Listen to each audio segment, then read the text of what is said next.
Holy shit. Less than 2 minutes for a sunset background. Oh my god. This is crazy. And I'm about to give you the recipe. Hi guys, welcome back. I have something really exciting for you today, and it is a whole new recipe. And no, this is not replacing base paste. This is something else. This is actually for markers. You can use markers and base paste, the old recipe, and it's fine. They go well together. Markers do is they leave a little bit of a line that you always have to get out to blend smoothly. Today I'm going to show you a recipe that's going to take that blending right away, and you're going to be able to use your markers smooth as glass, even the cheaper alcohol markers. I'm going to start with giving you the recipe, and then I'm going to show you what this recipe does. I'm starting with the Gallery. I like the Gallery. Other brands do work, but I'm sticking with Gallery because I can trust Gallery and I know the colors. I'm adding in a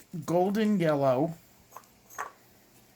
and this is 1 full stick chopped up. Okay, so this is the dry ingredients. Now, I'm using Rolio. I like this brand of mica pigment. It's inexpensive.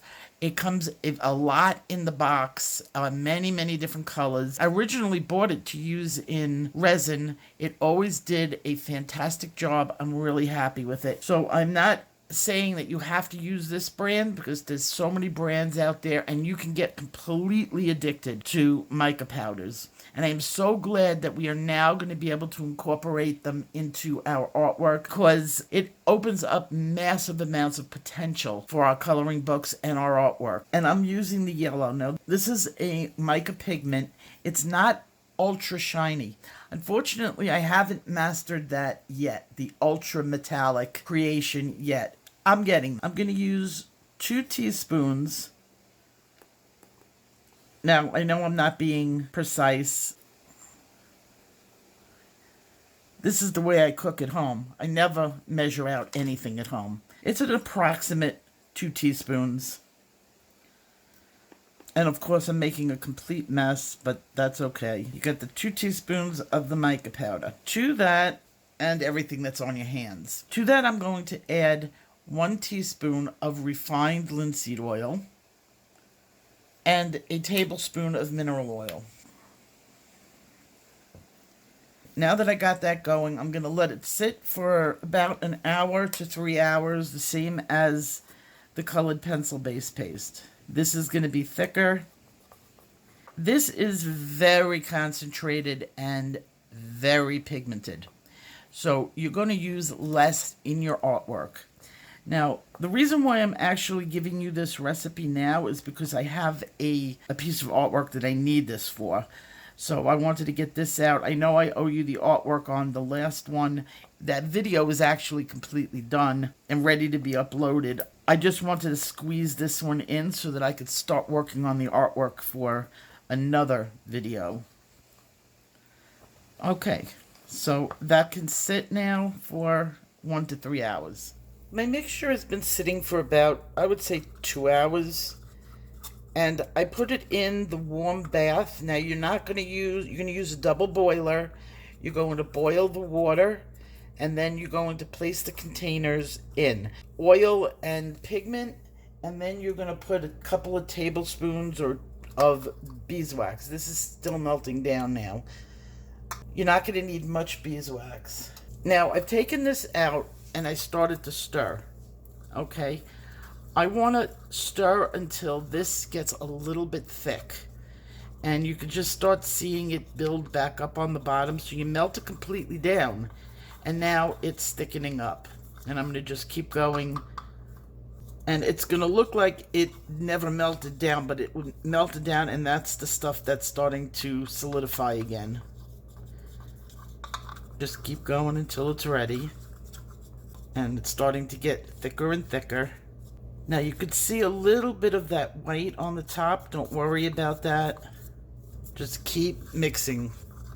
This recipe has to be really thoroughly mixed. Now you're not going to have to fight that. It comes up with yellow. It just does. That little white ring. All the yellows that I made have had it and had no effect on the paste. So it's getting thicker and thicker. And you're going to notice that it's going to become almost like toothpaste, or really watery toothpaste as it cools. Just keep going. You're going to mix it for a good like 3 minutes. Kind of looks like when pudding thickens or a sauce thickens, when you add in like a thickening agent. That's what's going to happen to it. Now I'm starting to feel it on the bottom, and it's getting cool to the touch. Form like a stream. If you do pour painting, this is the point I would pour in a pour painting. Now, at this point, I'm going to take the mixture and I'm going to put it back in the bath and melt it down again a second time. This in my pot. Not at a boil, it's warm. It was boiling, then you turn it down to very low, and this is what it looks like. It shouldn't really be moving around that much. It should not burn you. Well, I wouldn't stick your finger in the water, but the rest of the stuff shouldn't cause any sort of massive burns. That's how cool it is. As it warms up a second time, it's going to become liquefied again. At this point, you're going to take your beeswax, and I'm going to add a teaspoon, and then about a quarter teaspoon. I'm going to add just a tiny bit because I didn't use a hot spoon, so there's some buildup on it on the bottom. I'm not that precise. Now I'm going to take it, I'm going to mix it up really super well. I'm going to mix for at least a minute.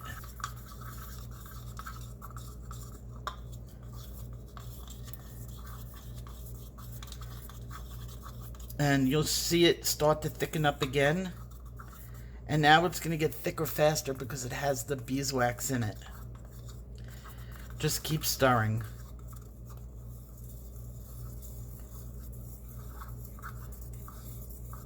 You still have that white line in it. Nothing you can do. Don't even worry about it. For just some reason, the yellow does that.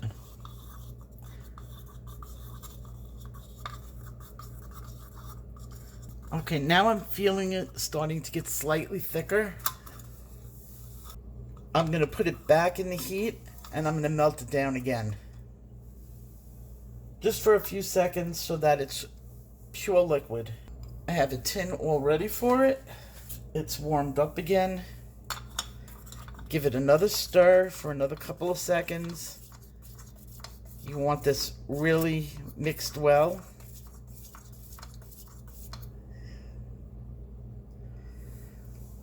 And you're going to pour it in your tin.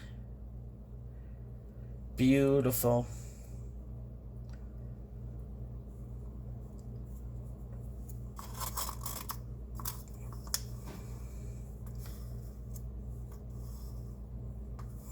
You should come up with slightly under a full tin. And you can see that white just comes right onto the top. Don't touch this. Let it solidify. Now, the difference between this and the other base paste is the other base paste is going to be much less pigmented, and this is going to be much softer.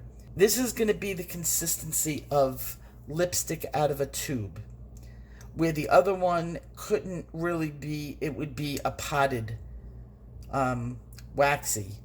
This is much softer, but it will solidify. It's not like when we didn't use any beeswax in it and it just became a mess.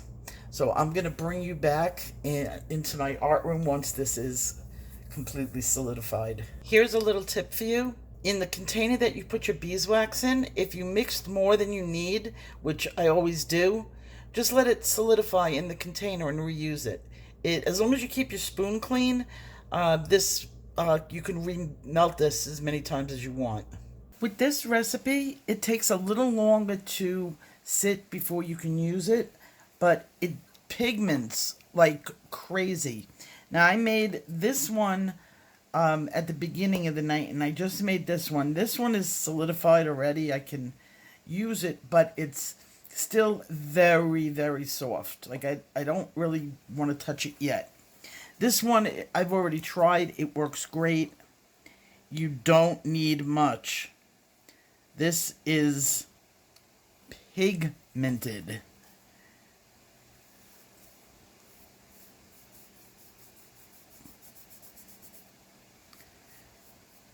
And it hasn't even sat for very long. Only a couple of hours, and it's this pigmented. You're going to put it on the exact same way as you did. Let it sit for a minute or two. Take your tissue, clear off the wax.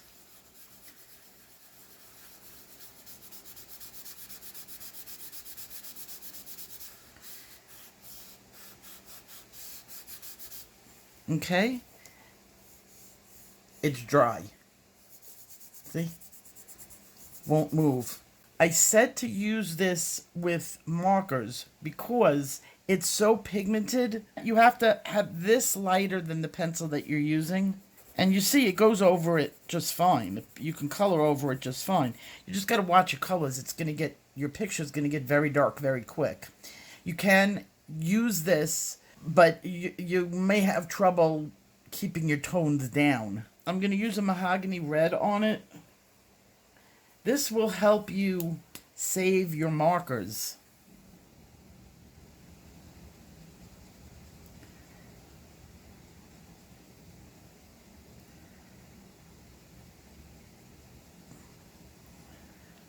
Okay, you don't have to use as much marker.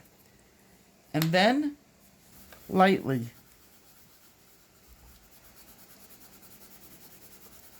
Just to smooth it out. And look at that. I'm using half the amount of ink that I would have if I was just, drawing on the table. Okay? And like with every marker, you have to work quickly because you don't want to get those pigment lines. Now you saw how, if I had done that, if I had waited and tried to do it, say, on this, and this is dry, I would have a pigment line.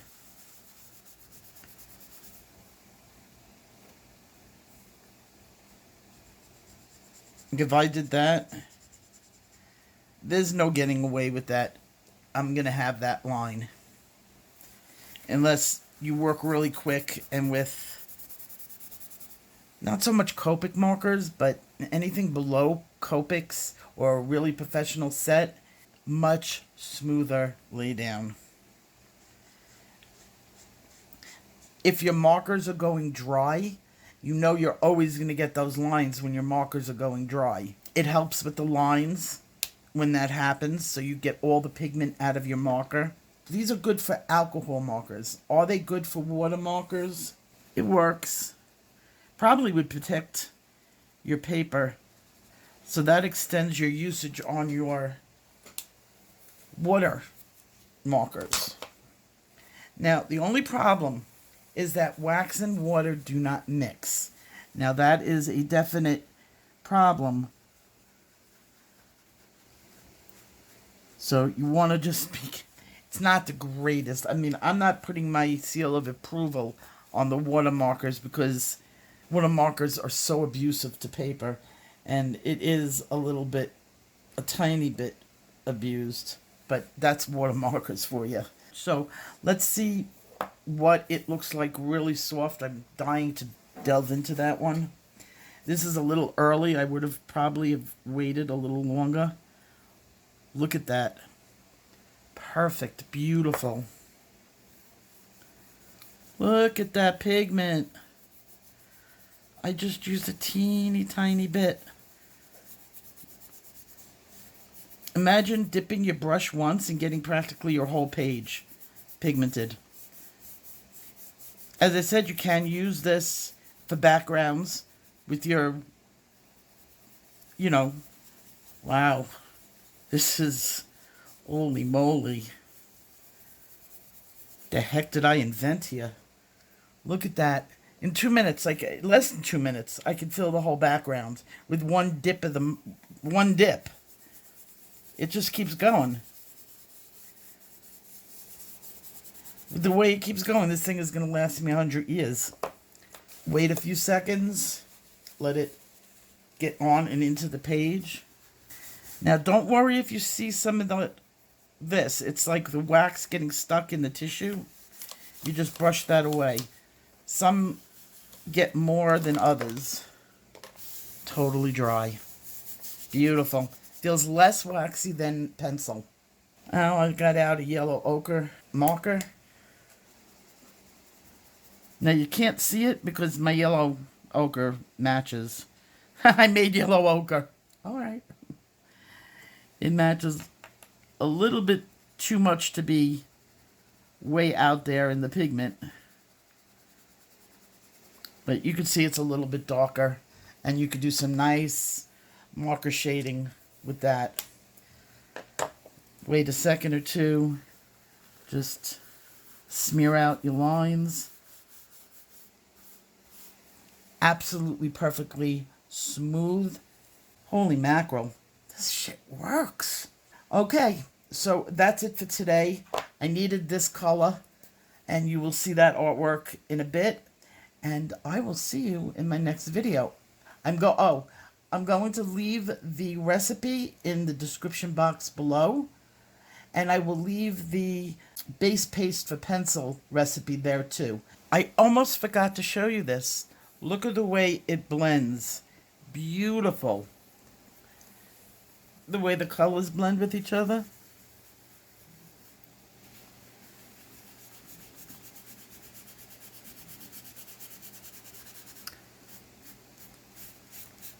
God, this looks like pure mica. A sunset background in 60 seconds with this. You can't even do marker this fast. Or blend it. Holy mackerel.